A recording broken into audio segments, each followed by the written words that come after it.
야고보서 5장 13절에서 18절까지의 말씀, 신약성경 376쪽에 있습니다. 우리 한 절씩 교독하실 때에 하나님의 음성을 함께 듣길 원합니다. 너희 중에 고난 당하는 자가 있느냐? 그는 기도할 것이요. 즐거워하는 자가 있느냐? 그는 찬송할지니라. 너희 중에 병든 자가 있느냐? 그는 교회의 장로들을 청할 것이요. 그들은 주의 이름으로 기름을 바르며 그를 위하여 기도할지니라. 믿음의 기도는 병든 자를 구원하리니 주께서 그를 일으키시리라. 혹시 죄를 범하였을지라도 사하심을 받으리라. 그러므로 너희 죄를 서로 고백하며 병이 낫기를 위하여 서로 기도하라. 의인의 간구는 역사하는 힘이 큼이니라. 엘리야는 우리와 성정이 같은 사람이로되 그가 비가 오지 않기를 간절히 기도한즉 3년 6개월 동안 땅에 비가 오지 아니하고 다시 기도하니 하늘이 비를 주고 땅이 열매를 맺었느니라. 아멘. 오늘 이 저녁에도 또 말씀을 듣고 또 기도하며 나아갈 때에 우리 하나님께서 큰 은혜와 또 축복을 더해 주실 줄로 믿습니다. 오늘 말씀은 이제 잘 알다시피 우리의 기도에 대한 이야기입니다. 우리가 이 기도에 대한 설교와 또 여러 가지 공부, 또 교육들 참 많이 들었습니다. 그런데 참 아이러니하게도 우리에게 가장 쉽게 다가가고 가장 쉽게 생각하는 것, 그것이 또 한편으로는 가장 어렵게 느껴질 때가 있습니다. 먼저 이 말씀에 들어가기 앞서서 오늘 이 기도에 대해서 말씀을 드리기 전에 저에 대한 하나의 에피소드를 하나 좀 말씀을 드리면서 말씀을 시작하고자 합니다. 저에게도 한 가지의 기도 제목이 있었습니다. 오래전부터 저를 위해, 그러니까 제 자신을 위해 기도했던 제목 중에 하나가 어떠한 분노가 왔을 때, 그러니까 어떠한 상황에서 나에게 화가 났을 때에 그것을 지혜롭게 잘 이겨낼 수 있는 힘을 주십시오라는 그런 기도 제목으로 오랫동안 많이 기도했었습니다. 왜냐하면 저의 또 단점이라고 할 수 있는 그 한 가지가 뭔가 이런 감정적으로 화가 딱 이제 치밀었을 때, 누군가로부터 화가 났을 때에 그것을 이렇게 잘 지혜롭게 대처하지 못하는 경향이 많이 있더라고요. 그래서 제가 이것을 잘 컨트롤하지 못하다 보니 하나님께 많이 기도하게 되었습니다. 그래서 하나님, 제가 삶 속에서 또 살아가다 보면은 분명히 또 화가 날 때가 있고 또 누군가가 저를 괴롭힐 때가 있고 또 그러한 것들이 많이 있을 텐데, 그럴 때마다 좀 이것을 잘 지혜롭게 잘 이겨낼 수 있게 좀 저에게 지혜를 주세요라는 그런 기도를 많이 했습니다. 근데 그렇게 기도를 쭉쭉쭉 하다가 저번 주에 제가 이제 치킨이 먹고 싶어서 치킨을 시키게 되었습니다. 땡땡 통닭이라고 하는 치킨집에 전화를 걸어서 사장님에게 물어봤어요. 네, 주문을 하는 도중에 제가 이제 여러 가지 좀 궁금한 게 있어가지고 좀 물어봤습니다. 이제 손님 입장이니까 물어볼 수 있잖아요. 그런데 그날따라 뭔가 되게 바빴나 봐요, 가게가. 막 주변 소리도 시끄럽더라고요. 근데 제가 이렇게 공손하게 여쭤봤는데 사장님께서 처음부터 이렇게 막 투명스러운 말투로 응대를 하시는 거예요. 제가 물어보니까 그거는 그냥 저희다 전화하시면 되고 그거는 그냥 이렇게 하시면 됩니다 하면서 막 이렇게 대충 그냥 이렇게 설명을 해주시는 거예요. 근데 순간 저도 좀 이렇게 화가 났지만 그래도 이렇게 참으면서 또 계속 이렇게 궁금한 거를 물어보게 되었습니다. 그런데 이 사장님이 끝까지 그렇게 퉁명스럽게 얘기를 하시다가 결국에 마지막에 어떻게 하셨을까요? 그냥 끊어버리시는 거예요. 더 이상 설명도 안 해주시고 그냥 너무 얼마나 이렇게 제가 이렇게 귀찮게 해드렸나 확 끊어버리는 거예요. 그냥 말도 안 하고. 그래서 물론 제가 이렇게 막 여러 가지 좀 이렇게 질문을 한 게 좀 잘못된 걸 수도 있지만, 근데 순간 이 손님의 입장에서는 굉장히 좀 당황스럽기도 하고 또 순간 저도 모르게 또 이렇게 화가 탁 이렇게 치밀어 오르는 거예요. 아니 어떻게 사장님이 이럴 수 있나? 그래도 맛있게 먹고 싶어서 전화를 했는데 어떻게 이렇게 응대를 할 수가 있을까 하면서 조금 이렇게 마음에 속상함이 있었습니다. 근데 그렇게 순간은 화가 탁 이렇게 치밀어 오를 때에 순간적으로 뭔가 이 화살같이 저에게 탁 다가오는 뭔가 그 비수같이 확 꽂히는 생각이 갑자기 하나 딱 들더라고요. 어떤 생각이 들었냐면 제가 기도했던 게 생각이 나는 겁니다. 제가 오랫동안 하나님께 기도했던 그 기도 제목이 딱 떠오른 거예요. 어떤 거였습니까? 제가 화가 났을 때 그것을 잘 지혜롭게 대처할 수 있는 능력을 달라고 기도했던 그 내용이 딱 떠오르는 거예요. 그러면서 근데 이 생각이 떠오르기 전에는 막 5만 가지 생각이 들었습니다. 이걸 다시 전화해가지고 좀 따질까? 아니면 리뷰를 남겨가지고 리뷰 테러를 할까? 하면서 막 그런 사람의 악한 생각들이 막 파고드는 거예요. 그런데 그렇게 막 악한 생각이 막 파고들다가 갑자기 그 제가 기도했던 그 기도 제목이 확 날아오면서 꽂혔던 것이 네가 기도하지 않았느냐? 네가 나한테 그러한 감정이 생겼을 때에 잘 이겨내게 해달라고 너가 기도하지 않았느냐 하는 그러한 음성 같은 음성이 들려지는 거예요. 그런데도 거짓말처럼 그 순간에 그 모든 올라왔던 그 화들이, 그런 감정들이 정말로 하나같이 다 이렇게 사그러드는 것을 경험하게 되었습니다. 그래서 여러분, 제가 이 말씀을 드린 것이 오늘 이 말씀의 제목이 이 문이 닫힌 밤에도라는 제목으로 우리가 기도할 때 그러면 과연 어떤 마음으로 기도하고 또 그것을 기도하고 또 응답받기 위해서 살아가야 할까? 그런데 여러분, 우리가 살아가다 보면 참 답답할 때도 많이 있고, 그렇죠? 아까도 제가 당했던 것처럼 많이 좀 억울할 때도 있고 힘들 때도 많이 있습니다. 또 어떤 사람에게는 이 건강의 문이 닫혀서 이 병원의 검사 결과 하나 때문에 내 마음과 내 삶이 무너져 내리는 그러한 경우가 있고, 또 어떤 사람에게는 관계의 문이 닫히고 또 말을 해도 통하지 않고 오해는 풀리지 않고 또 가까웠던 사람이 어느 날 마음의 문을 닫아버리는 경우도 있습니다. 또 어떤 사람에게는 이 경제의 문이 닫히기도 하죠. 계산기를 아무리 두드려봐도 답이 나오지 않고 월급날이 다가와도 마음이 편하지가 않죠. 그리고 또 우리가 교회에서는 서로가 다 웃으면서 인사하고 서로 평안해 보이고 다 좋아 보이다 보니까 그냥 저분은 잘 지내시는구나 생각하지만 다 그 속을 들여다보면은 다 어려운 것들이 있고 다 힘든 일들이 있습니다. 그런데 오늘 야고보 사도는 그러한 문이 닫힌 그러한 사람들에게 이렇게 묻습니다. 너희 중에 고난당하는 자가 있느냐? 너희 중에 즐거워하는 자가 있느냐? 너희 중에 병든 자가 있느냐? 야고보는요, 오늘 이 현실을 외면하지 않습니다. 믿는 사람에게는 고난이 없다고 말하지 않고요, 예수를 믿으면 아프지 않다고 말하지 않습니다. 또 기도하면 모든 일이 즉시 해결된다고 말하지도 않습니다. 오히려 야고보는 교회 안에 우리 신앙생활하는 우리 모든 지체들 가운데에 고난당하는 사람도 있고 병든 사람도 있고 또 죄 때문에 무너진 사람도 있고 또 서로에게 상처를 준 사람도 있다는 것을요, 피하지 않고 아주 정직하게 바라보고 있습니다. 그리고 그 모든 사람들에게 한 가지 길을 가르치고 있는데 그것이 바로 기도입니다. 지금 고난을 당하고 있느냐? 그러면 기도하라. 즐거워하느냐? 찬송하라. 병들었느냐? 교회의 장로들을 청하여 함께 기도하라. 죄를 지었느냐? 서로 고백하며 기도하라라고 말하고 있습니다. 여러분, 문이 닫힌 이 밤에도 하나님을 믿는 우리들에게는 이 기도의 길이 열려 있는 줄로 믿습니다. 살아가면서요, 우리 사람의 문은 얼마든지 닫힐 수 있고 또 상황의 문도 닫힐 수 있습니다. 아까 말씀드렸다시피 건강의 문, 관계의 문, 여러 가지의 많은 문들이 충분히 닫힐 수 있죠. 그러나 여러분, 하나님께로 향하는 그 기도의 문은 절대로 닫히지 않으시기를 간절히 소망합니다. 오늘 야고보는 5장의 이 말씀을 따라서 이 문이 닫힌 밤에도 하나님께서 우리를 어떻게 부르시는지 살펴보고자 합니다. 먼저 13절에 이렇게 말하죠. 너희 중에 고난당하는 자가 있느냐? 그는 기도할 것이요. 즐거워하는 자가 있느냐? 그는 찬송할지니라. 아멘. 야고보는요, 고난당하는 사람에게 제일 먼저 이렇게 말합니다. 그는 기도할 것이요. 참 어떻게 보면 무책임한 말일 수 있습니다. 또 어떻게 보면 굉장히 당연한 말이죠. 그런데 이 당연하고 너무나 많이 들었던 이 말이 참 어려울 때가 많이 있습니다. 왜요? 고난당할 때 우리는 나도 모르게 이 기도보다, 나의 신앙보다 먼저 내가 이 살 길을 먼저 찾기 때문이에요. 그래서 세상의 걱정을 붙잡기도 하고 또 인터넷을 열심히 검색을 하면서 이 문제를 풀어가려고 합니다. 또 사람의 말을 붙잡기도 하고요, 분노를 붙잡기도 합니다. 또 잠 못 이루는 생각으로 하루를 지새기도 합니다.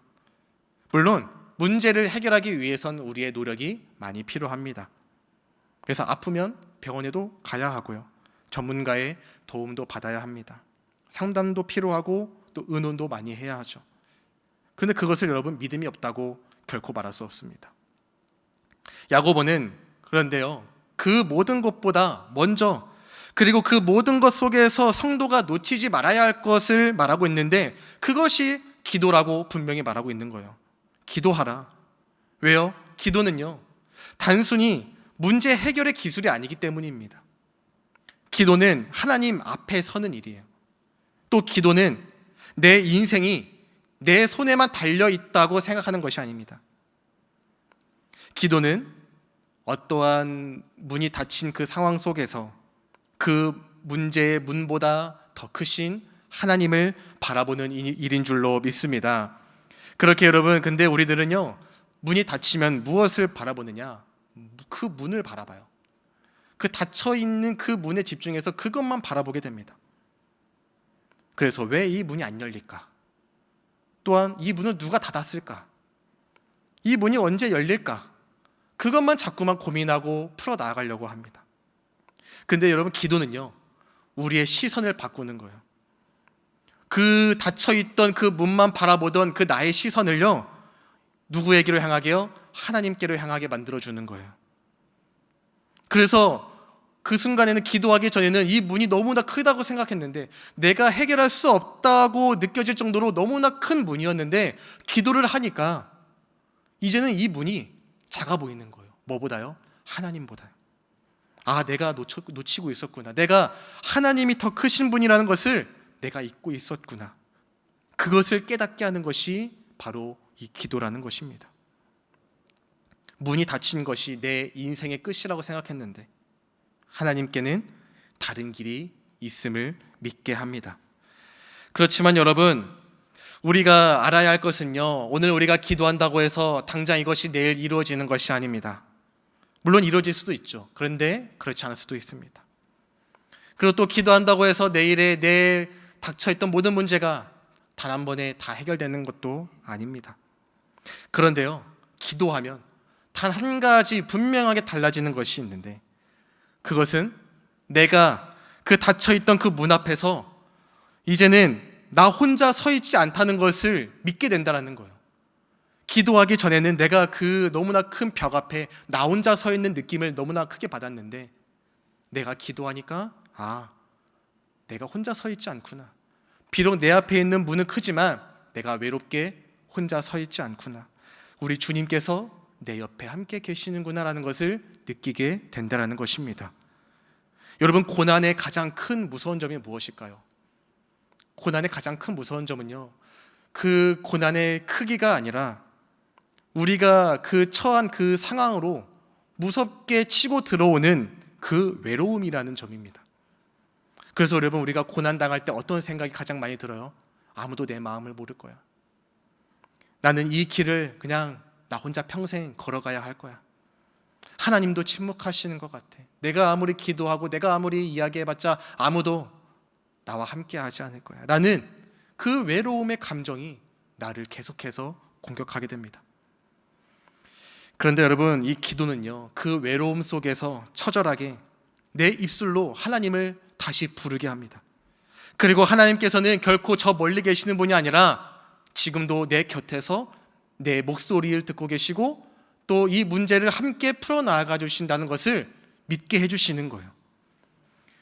오늘 말씀에서 야고보는 말합니다. 고난당하는 자가 있느냐?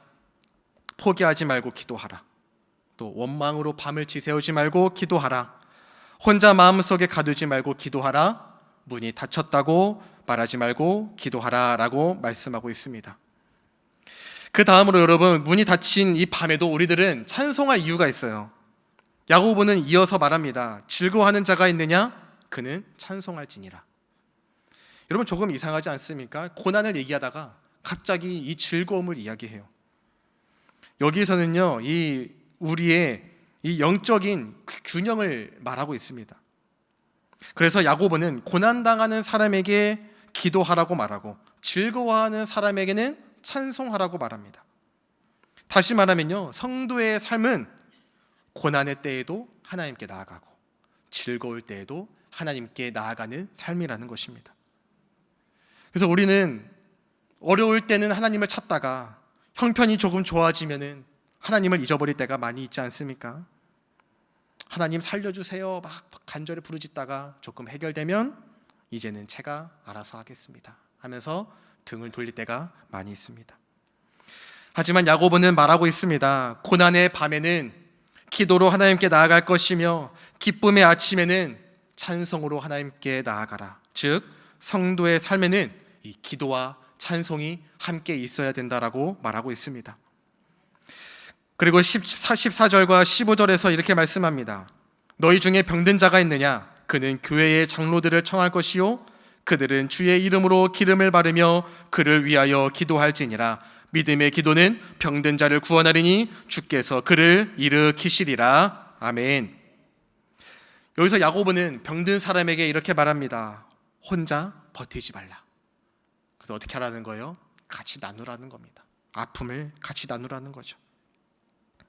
그래서 이 말씀은요, 이 주의 이름으로 기름을 바르며 그를 위하여라고 기도하고 있는데, 이 기름 자체에 어떠한 막 신비한 어떤 마법 같은 그런 힘이 담겨 있다는 것이 아니라, 기름이라는 것은 여러분 우리가 알다시피 당시의 치료와 또 이 돌봄의 어떠한 상징이기도 했고, 또 하나님의 그 긍휼과 구별된 돌봄을 나타내는 것으로 우리가 알 수 있습니다.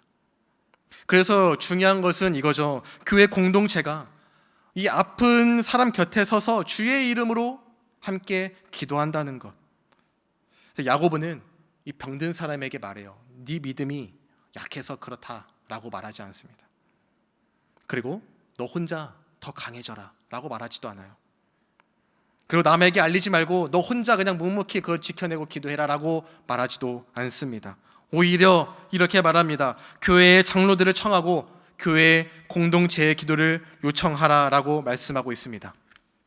그런데 우리는 보통 힘들 때 좀 숨어버릴 때가 많이 있습니다. 그래서 아프면은 좀 이렇게 숨고 티내지 않으려고 하고 말하지 않으려고 하고, 또 마음이 복잡하면은 더 깊이 숨어버리게 됩니다. 물론 나의 모든 이야기를 다 할 필요는 없죠. 분명히 지혜가 필요합니다. 그러나 적어도 이 믿음의 공동체 안에서는 내 아픔을 함께 품고 기도해 줄 사람이 있어야 한다는 것이죠. 때로는 우리는 여러분 인생의 이 닫힌 문 앞에서 문만 두드리고 있을 때가 많이 있습니다. 그래서 하나님께도 이렇게 기도할 때가 많이 있어요. 제발 이 문 좀 열어주세요. 제발 이 문만 열어주세요 라고 기도할 때가 많이 있습니다. 그런데 하나님은 옆에서 이렇게 말씀하세요. 내 사랑하는 아들아, 내 사랑하는 딸아, 괜찮아. 천천히 열어도 돼. 급하게 열 필요 없어. 내가 가장 좋을 때에 그 문 열어줄게. 내가 너와 함께 할게. 내가 너의 옆에 있을게 하는 음성으로 우리에게 말씀하고 계시는데, 우리는 그 말씀을 듣지 않고 자꾸만 이 문을 열고만 싶은 거예요. 제가 몇 주 전에 우리 새가족 교육을 하면서 이 기도라는 것으로 교육을 하게 되었습니다. 이 말씀만 드리고 말씀을 마치고자 합니다. 이제 새신자분들이죠. 새신자분들이 모여 있는 곳에서 제가 물어봤어요. 여러분들은 기도를 뭐라고 생각하십니까? 그래서 잘 대답을 못 하세요. 당연히 모르시죠. 이제 교회를 막 오셨기 때문에 기도에 대해서 잘 모르시더라고요. 그래서 제가 조금 쉬운 문제를 하나 내드렸습니다. 자, 예를 들어서 지금 한국과 일본이 스포츠를 한다고 한번 생각해 보십시다. 자, 그래서 이제 한국과 일본 팀이 결승전에서 만났어요. 자, 그러면은 우리 한국 사람들은 누구를 응원합니까? 한국 팀을 응원하죠, 그렇죠? 꼭 한국이 이기기를 바라면서 열심히 응원해요. 그럼 일본 사람들은요? 일본 팀을 응원하겠죠. 그래서 만약에 그러면 한국 팀에도 기독교인이 있고 일본 팀에도 기독교인이 있다고 칩시다. 그래서 두 팀 그 관중들이 열심히 정말로 피를 토하면서 기도했다고 가정을 한번 해봐요. 그럼 여러분, 하나님은 누구의 기도를 들어주셔야 됩니까? 여기서도 피를 토하면서 기도하고 있고 여기서도 피를 토하면서 응원하고 있고, 그런데 한 팀은 꼭 이겨야 되고 한 팀은 꼭 져야 돼요. 그럼 누구의 기도를 들어주셔야 될까요? 라고 제가 물어봤어요. 그랬더니 여러분, 한 분이 뭐라고 대답하는지 아세요? 그 수많은 사람들 중에서 가장 믿음 좋은 사람의 기도를 들어주셔야 됩니다 라고 말하는 거예요. 근데 여러분, 좀 그럴 만하지 않을까요? 그렇죠? 저는 이해를 했습니다. 충분히 그렇게 생각하실 수 있다 생각해요. 물론 맞는 말일 수도 있죠. 그러면은 한국 팀이 졌어요. 그러면은 한국팀을 응원하던 기독교인들의 믿음이 약해서 하나님이 들어주지 않으신 걸까요? 그러니까 우리는 보통 기도라는 것을 이렇게 생각할 때가 많이 있어요. 하나님을 조작하는 번호판처럼 내가 띡띡띡띡 도어락을 누르면 이 문이 열려야 되는데 열리지 않는 거예요. 그러면 그때 이제 원망을 하게 되죠. 열려야 되는데 왜 열리지 않냐? 여러분, 기도는요, 하나님과의 관계이자 나를 열어가는 길인 줄로 믿습니다. 그렇게 여러분, 기도라는 것은 하나님의 뜻 앞에 내 뜻을 내려놓는 일이자 닫힌 문보다 크신 우리 하나님을 신뢰하는 일입니다. 그러므로 여러분, 오늘 이 말씀을 마음에 새기시기를 간절히 소망합니다. 문이 닫힌 밤에도 우리는 기도하고, 문이 닫힌 밤에도 우리는 찬송하고, 문이 닫힌 밤에도 여러분 혼자 버티지 마시고 함께 기도하며 또 함께 승리해 나아가는 우리 모두가 되시기를 간절히 소망합니다. 함께 기도하겠습니다. 좋으신 아버지 하나님, 오늘 우리가 이 저녁에 함께 기도하며 또 주님 앞에 나아갑니다. 하나님, 우리가 살아가다 보면은 문이 닫혀 있는 밤들이 많이 찾아오게 됩니다. 주님, 그러할 때 우리가 그 문을 열어달라고 때를 쓸 때가 있고 그 문이 열리지 않으면 하나님께 원망할 때가 있었습니다. 주님, 이제 우리가 오늘 말씀을 통해 깨닫게 하셔서 고난당하는 자는 기도하라 하셨고 즐거워하는 자는 찬송하라 하셨고 병든 자는 함께 기도하라 하셨고 서로 죄를 고백하며 기도하라고 말씀하셨습니다. 주님, 우리의 기도를 회복시켜 주시고 문이 닫힌 밤에도 하나님을 부를 수 있는 우리의 믿음이 되게 하여 주옵소서. 엘리야도 우리와 같은 사람이었으나 기도했을 때 하나님께서 역사하셨던 것처럼 오늘 우리의 연약한 기도 가운데도 주님께서 일하여 주옵소서. 우리 교회가 서로를 위해 기도하는 공동체가 되게 하시고 아픈 자를 품고 낙심한 자를 세우며 닫힌 문 앞에 함께 서주는 믿음의 공동체가 되게 하여 주옵소서. 문이 닫힌 밤에도 우리가 넘어지지 않고 절망에 빠져있지 않고 우리가 믿음으로 일어설 수 있게 해달라고 우리 이 시간 간절하게 기도할 때에 주여 한번 간절히 부르짖고 우리 함께 기도하며 나가겠습니다. 주여, 아버지 하나님, 우리가 이 시간 주님 앞에 간절히 나아갑니다.